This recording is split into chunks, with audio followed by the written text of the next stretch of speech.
ایک نیا رجحان چل پڑا ہے کہ ان کو معاوضہ دے دیا جائے. ٹھیک ہے معاوضہ دے،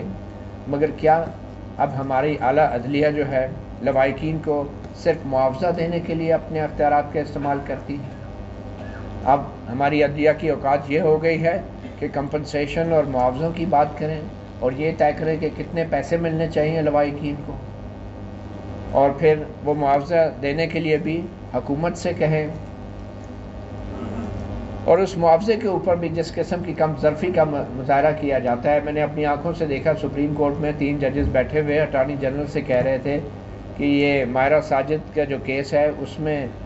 یہ جو 3000 درہم ہے یہ کچھ زیادہ نہیں ہے، آپ یہ بے نظیر انکم سپورٹ سے کچھ دے دلا کے ان کے ساتھ معاملات طے کر لیں. یہ سپریم کورٹ کے ہمارے معزز ججوں کا یہ لیول ہے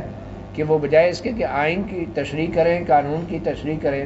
کہ جو اگر ریاست نے کوئی معاوضہ دینا ہے تو وہ کس آئین اور کس قانون کے تحت دینا ہے، اور کیا اس کا تعلق جو ہے بنیادی شہری آزادیوں سے ہے کہ نہیں ہے، رائٹ ٹو لائف سے ہے کہ نہیں ہے، وہ یہ طے کر رہے ہوتے ہیں بیٹھ کے کہ اس کو اتنا معاوضہ دے دیں کہ جس سے حکومت کے بجٹ پہ بھی اثر نہ پڑے. ہائی کورٹ میں ایک معزز جج ہیں، اب میں نام لینا شاید مناسب نہ ہو، انہوں نے اے پی پی کا ایک 4 سال سے لاپتہ امپلائی، سرکاری امپلائی اے پی پی کا 4 سال بعد بازیاب ہوتا ہے. وہ عدالت میں بیان دیتا ہے کہ مجھے ایجنسی والے لے کر گئے ہیں، تو اس میں وہ ہائی کورٹ کے معزز جج کہتے ہیں کہ اس کے 4 سال کی جو تنخواہ ہے اس کو جاری کیا جائے. اور وہ جب تنخواہ لینے جاتا ہے تو وہ کہتے ہیں ہمارے پاس تو بجٹ نہیں ہے، وہ توہین عدالت کی درخواست ڈالتا ہے، اور وہی معزز جج کہتے ہیں اچھا حکومت کے پاس تو بجٹ نہیں ہے، ایسا کریں آپ قسطوں میں لے لیں. اور وہ قسطیں بھی جو ہیں ابھی تک اس پہ بھی عمل درآمد نہیں ہو رہا. تو یہ ہیں ہمارے معزز جج ہیں جنہیں یہ تو فکر ہے کہ حکومت کا بجٹ کتنا ہے، مگر ان کو یہ فکر نہیں ہے کہ ایک انسانی المیہ جو جنم لے رہا ہے اس المیہ کی وجہ سے اس ملک کا مستقبل کتنا خطرے میں پڑ چکا ہے. آخری بات، جو جبری گمشدگی کا لفظ ہے، جو انفورس ڈسپیرنس کا لفظ ہے، یہ سب سے بڑا ظلم ہے جو پاکستان جیسے ملک میں جس کا ناجائز استعمال کر کے یہ تاثر دیا جا رہا ہے کہ اس حوالے سے پاکستان میں کوئی قانون نہیں ہے. انفورس ڈسپیرنسز یقینی طور پہ یہ ایک بین الاقوامی ٹرم ہے، مگر وہاں پہ جب کہا جاتا ہے کہ متعلقہ ادارے اور حکومتیں قانون سازی کریں تو اس کا مقصد ہرگز یہ نہیں ہوتا کہ الگ سے کوئی نئی قانون سازی کریں. اس کا مقصد یہ ہوتا ہے کہ شہری آزادیوں اور رائٹ ٹو لائف کا جو تمام ممالک کے آئین اور قانون میں پہلے سے حق موجود ہے اس پہ عمل درآمد کریں. ہم نے اس کو ایک ایسا تاثر دیا اپنے لوگوں کو کہ انفورس ڈسپیرنسز کے اوپر ہم نے کمیشن بنا دیا، وہ دنیا کو دکھانے کے لیے کہ ہم تو بڑے اقدامات کر رہے ہیں. ہم نے یہ کمیشن بھی بنا دیا ہے، لا بھی آ گیا ہے، مگر ہم یہ بھول جاتے ہیں کہ رائٹ ٹو لائف آرٹیکل 9 میں رائٹ ٹو لائف 1973 کے آئین میں موجود ہے، اور جو اغوا برائے تاوان اور تشدد کے حوالے سے جو موجودہ قوانین ہیں وہ بالکل سرکاری اداروں کے اہلکاروں پہ بھی لاگو ہوتے ہیں. اگر وہ سرکار کی اجازت کے بغیر یا آئین اور قانون کے برخلاف کسی شہری کو اغوا کرتے ہیں اور تشدد کرتے ہیں تو ان پرانے قوانین پہ عمل درآمد ہونا چاہیے. مگر ہماری حکومتیں، ہماری پولیس، ہماری عدالتیں وہ بالکل ایسے بے بسی کا اظہار کرتی ہیں کہ جیسے اس حوالے سے تو کوئی قانون ہی نہیں تھا. اور یہی بات وزیر انسانی حقوق ڈاکٹر شیری مزاری بھی اس دن اسلام آباد ہائی کورٹ میں کر رہی تھی، اور کہہ رہی تھی کہ اب جب کہ قانون آ رہا ہے، تب بھی کہہ رہی تھی کہ قانون آ رہا ہے، جب آ جائے گا تو پھر شہریوں کو کوئی نہیں اٹھائے گا. اس سے بڑا شرمناک موقف میرے خیال میں نہیں ہو سکتا کسی بھی نام نہاد سویلین جمہوری حکومت کا جو دعویٰ کرتی ہے کہ وہ 22 کروڑ عوام کا مینڈیٹ لے کر آئی ہے، کہ ابھی کوئی اس ملک میں قانون ہی نہیں ہے کہ جس کے تحت شہریوں کو اٹھایا نہیں جا سکتا، اور جو اس میں ملوث ہوگا اہلکار اس کو سزا دی جا سکتی ہے. اور ابھی بھی دعویٰ یہ کیا جا رہا ہے کہ حکومت یہ قانون لے کے آ رہی ہے، اور ابھی وہ ایک ہاؤس سے پاس ہوا ہے، ابھی دوسرے ہاؤس میں پاس ہوگا. اور اس قانون کے اندر بھی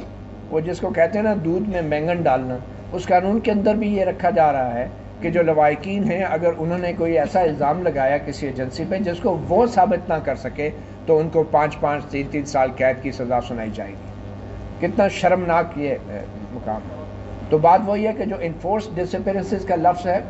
اس کا ناجائز استعمال ہو رہا ہے. یہ جبری گمشدگی، یہ کیا ہے جبری گمشدگی؟ جب کوئی چوری کرتا ہے ریاست کا اہلکار تو کیا اس کو جبری چوری کے الزام میں کسی الگ قانون میں جیل کی سزا سنائی جائے گی؟ جب کوئی قتل کرتا ہے کوئی ریاست کا اہلکار اپنے گھر پہ جاتے ہوئے یا اپنی پرائیویٹ کیپیسٹی میں، تو کیا اس کو جبری قتل کے کسی الگ قانون میں اس کو سزا سنائی جائے گی؟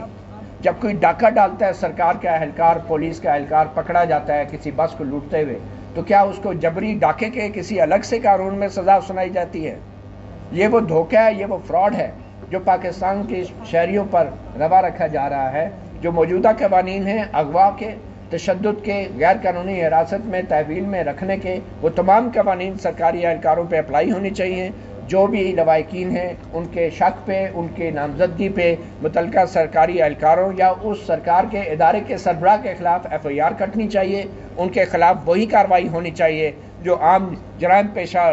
لوگوں کے خلاف ہوتی ہے یا ان ملزموں کے خلاف ہوتی ہے جن پہ شک کا اظہار کیا جاتا ہے۔ تو میں تو اس بات کو میں پھر اصرار کروں گا کہ اس جبری گمشدگی کے لفظ سے اور اس جبری گمشدگی کے الگ سے قوانین کے اس ڈرامے سے جب تک ہم جان نہیں چھڑائیں گے، ہمیں یہی بتایا جاتا رہے گا کہ حکومت یہ قانون لا رہی ہے اور وہ قانون لا رہی ہے۔ آخر میں میری میڈیا سے بھی یہ گزارش ہوگی کہ ہمارے ساتھی میڈیا بہت سے اینکر حضرات وہ باتیں بھی ایسی تقریب میں آ کے ہم جیسے لوگ جو ہیں کر پاتے ہیں جو شاید ہم اپنی ٹی وی اسکرینز پہ نہیں کر سکتے ہیں، یہ حقیقت ہے۔ اور پھر کچھ محترم سیاستدان بھی، میں احسن اقبال صاحب کو سن رہا تھا، انہوں نے بہت اچھا لیکچر دیا کہ جس معاشرے میں لوگ لاپتہ ہوتے ہیں اس معاشرے کی کیا حالت ہوتی ہے۔ تو میرے خیال میں تو سیاستدانوں کو کم از کم اتنے ظرف کا اور اخلاقی جرات کا مظاہرہ کرنا چاہیے کہ جب بھی ایسے المیہ والے دن یا ایسی تقریب میں وہ آتے ہیں تو ان کو یہ پہلے تو یہ بتانا چاہیے کہ وہ حکومت میں بطور وزیر داخلہ یا بطور وزیر یا وزیر اعظم ایسا کیا نہیں کر سکتے جو اب وہ وعدہ کر رہے ہیں کہ وہ کریں گے، اور یہ لاپتہ افراد کا معاملہ جو ہے وہ اس کا حل نکالیں گے۔ ان میں اتنی اخلاقی جرات ضرور ہونی چاہیے، اتنا ظرف ضرور ہونا چاہیے۔ پھر ان کو یہ بھی بتانا چاہیے کہ آئندہ الیکشن سے پہلے ان کی سیاسی جماعت کا کیا موقف ہوگا۔ ان کو یہ بتانا چاہیے عوام کو کہ جبری گمشدگی کا نام نہاد جبری گمشدگی کا جو معاملہ ہے یا مسئلہ ہے اس کو یہ پارٹی یا یہ سیاستدان یہ کیسے حل کریں گے۔ بدقسمتی سے کسی سیاسی جماعت کے پاس اس حوالے سے کوئی ٹھوس منشور نہیں ہے، اور میرے خیال میں ہم جیسے صحافیوں کے یہ سوال بار بار دہرانے چاہیے۔ Thank you very much.